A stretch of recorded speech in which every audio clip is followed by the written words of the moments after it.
Hi, this is Munson with Munson Music, and we're going to talk about how you can strum through a song called A Thing About You by Hunter Hayes. And it starts with this cool little lead lick. Actually, we're going to end up cabling this on first fret to kind of match the recording. But you can start on the second fret on the high E string, and then play open E, and then we do that again, and then we do that again, and then we do that again. But then we go to third fret on the B string, and then open E, and then third fret on the B, and then first fret on the B, and then third fret on the B. So you're going 2, 0, 2, 0, 2, 0, 2, 0, 3, 0, 3, 1, 3. And we do that lick 3 times. So you might want to kind of follow that. 2, 0, 2, 0, 2, 0, 2, 0, 3, 0, 3, 1, 3. And then we go to 3 on the high, and then the last time, actually the fourth time, we go to the third fret on the high string, and the second fret on the high string, and then open E, and then third fret on the B. So that last time you got 2, 0, 2, 0, 2, 0, 2, 0, 3, 3, 2, 0, 3. Now that lick kind of happens around a D major chord. When you play D major, first finger goes to the G string on the second fret, second finger on the high E string on the second fret, and third finger on the B string on the third fret. And if you strum the D string to the high E string, that sounds a D major chord. That sounds really, really happy. Now a lot of times with a song like this though, to make it more interesting, I like using something called a strum pattern. And one of my favorite strum patterns for a 4/4 like this is down, down, up, up, down, up. So if you took the D and just tried that a lot, you'd have down, down, up, up, down, up, down, down, up, down, up, down, down, up, down, up, down, down, up, down, up. Now if that seems incredibly fast for you, actually like to kind of match that, you can also kind of half that through the song and do just a down, down, up on each.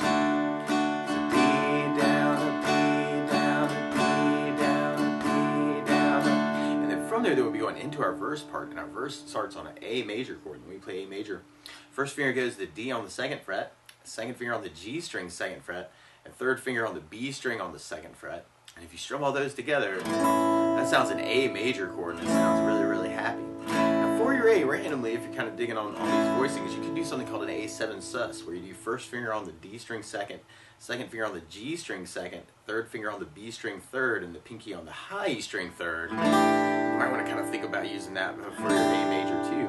And then from the A, we're going to be going to a G major chord. When we play G major, first finger goes to the A string on the second fret, second finger on the low E string on the third fret, and third finger goes to the high E string on the third fret. And if you strum all those together, that sounds a G major chord, and it sounds really, really happy. Now, you also want to think about taking third finger and going to the B string on the third fret, pinky on the high E string on the third fret. That's another way you can play your G major too. And then that way you wouldn't have to kind of move as far from the A to the G to the D. Now through that part actually, and through some of the tune too, or another way to kind of work it, we'll be doing kind of 4 downs on each chord, and especially on the verses it kind of feels like this, where you could take the A and go 1, 2, 3, 4 G, 1, 2, 3, 4 D, 1, 2, 3, 4 D, 1, 2, 3, 4. And kind of I'm just doing downs on those and kind of using the flat of my right hand to lay down on top of the saddle to kind of get a muted quality out of the strings. You want to think about kind of using that, or kind of mixing it up using that. Or if you're quick enough, you can get the down, down, up, down, up to work. And it's kind of quick, but that A, down, up, down, and G, down, up, down, and D, down, up, down, and D, down, up, down, and A, down, up, down, and G, down, up, down, and D, down, up, down, and B, down, up, down, up. Or if that seems incredibly fast for you, you could do just kind of a down, down, up on each chord. G, down, and D, down, and B, down.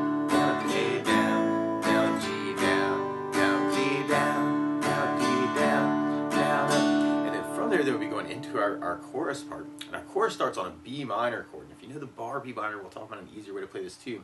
But you do your first finger across the entire second fret, second finger on the B string third fret, third finger on the D string fourth fret, and the pinky on the G string on the fourth fret. And if you strum all those together, that sounds a B minor chord, and it sounds really, really sad. And from the B minor, we're going to be going, or actually another way to play the B minor, would be doing something called B minor 7, where you do the first finger on the A string second, second finger on the G string second, and the third finger on the high E string second. And if you strum the A string to the high E string, that's another way you can play your B minor. Or if you're kind of digging on the what I call those drone voicings, kind of that called the A7 sus kind of voicing, where you're doing the A and the G. You could do a B minor in a really similar way by doing first finger on the A string second, second finger on the G string second, and then leave the third finger on the B string third, pinky on the high E string third. That's another way you may want to think about playing your B minor. And then from the B minor we go to D major, and then we go to the G major, and then we do another G major. We do that 3 times until we go to an E minor chord, and then we play E minor. First finger goes to the A on the second fret, second finger on the D string on the second fret. And if you strum all those together, that sounds an E minor chord, and it sounds really, really sad. Now you might also want to taking third finger and adding them in on the B string third, pinky on the high E string third. That sounds an E minor 7 chord, and it sounds really, really sad. And then from there, then we're going to be going to a D major, but you'll kind of hear the second fret on the low E string kind of come in on your bass. And if you kind of put those things together, that's called a D/F sharp chord, or a D with an F sharp in the bass. So you may want to experiment with taking the thumb over the low E string second to kind of cover that note. Or you could readjust your fingers and do first finger on the low E string second, second on the G string second, third finger on the high E string second, and the pinky on the B string third. That's another way you can play your D/F sharp. And then from the D, we're going to be going to a G major chord, but then we go to a C major chord. When we play C major, first finger goes to the B on the first fret, second finger on the D string second fret, and third finger on the A string on the third fret. And if you strum the A string to the high E string, that sounds a C major chord. It sounds really, really happy. Now y'all might also want to think about using something called C major 9, where you do your first finger on the D string second, second finger on the A string third, and the third finger on the B string third, and the pinky on the high E string third. That might make that a little bit easier for the kind of that hit at the end of the chorus, where you do C and then G, and maybe we just do downs on those chords. So we tried our chorus with a down, down, up, just to try that. You'd have B minor, down, up, D, down, up, G, down, up, down. Or you could do that 1, 2, 3, 4, D, 1, 2, 3, 4, D, 1, 2, 3, 4, 1, 2, or 3. Or if you're fast enough, you can kind of get that to work with the down, down, up, down. So you do have some options. But then when we get to that E minor, we have the down, down, up, D/F sharp, down, up, G, down, up, and then a C, G. That's that first chorus, kind of that build up. So I know I'm giving you a lot of options, but you might want to pick one and kind of run with it. And then from there, we're going to be repeating a lot of those things until, in our second verse, actually, there's this cool little change where we actually kind of almost go into that chorus walk of the E minor and the D/F sharp, but then we go to an A, and then we go to an A sharp diminished, where you do first finger on the A string first fret, second finger on the D string second fret, third finger on the B string on the second fret. And if you strum the A string to the high E string, that sounds like an A sharp diminished chord. So we kind of have this big push at the end of the second verse to that chord. Now the weird part is to play along with Hunter Hayes, instead of starting on a D chord, he's starting on an E flat major chord. So to play along with the recording, what you want to do is take a capo, and if you put the capo on second fret, then now your D major is really an E flat major, your A is really a B flat major, your G is really an A flat major, your B minor is really a C minor chord, and your E minor is really an F minor chord. But when we get to the A sharp diminished, it's really a B diminished. But if we take it from the very, very beginning that way, you may want to kind of kick it off with kind of that intro lick that we're kind of playing around with. So that might be kind of a cool way to kind of tip people off. Oh my gosh, I think about you. I love that song. So you might want to kind of think about that. Or randomly, you could also take the D chord and try and kind of work that lick around that. I'm kind of doing that with downs.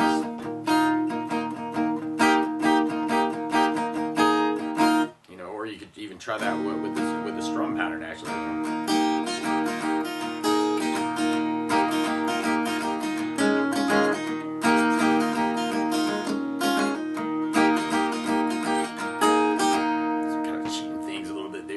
Play around with that.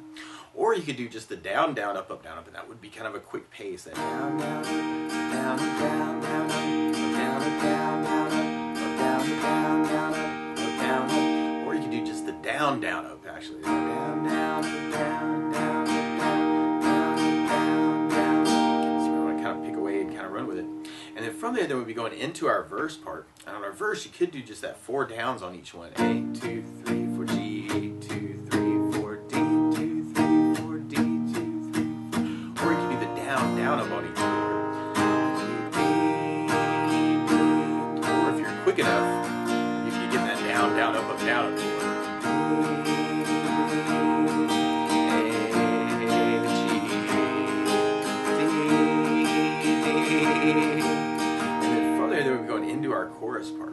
tried our chorus with just the down, down, up all the way through. And I know we talked about a lot of other options.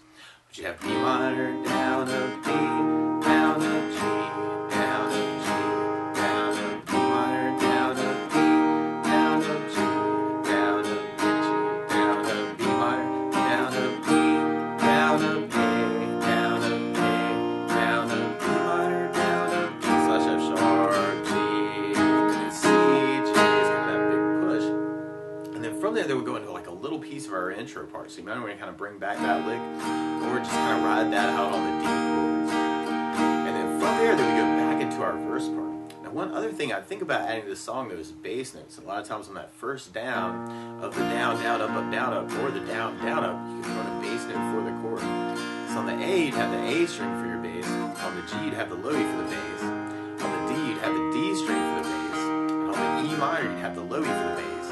On the D slash F sharp, you can have the low E for the bass. And then on the G, we got low E bass. On the A, we got the A bass. But when you get to that A sharp diminished, we'd have the A string for the bass on that chord. So we tried our verse with kind of a bass down up just to try that. And our second verse is kind of that weird little variation. But you'd have A, down up, G, down up, D, down up, B, down up, A, down up, G, down up, D, down up, B, down up, A, down up, G, down up, D, down up, B, down up, E minor, down up, B slash F sharp, A sharp diminished. And you might want to kind of make kind of a push on that kind of at the end. That could be a cool thing before you lead into our next chorus.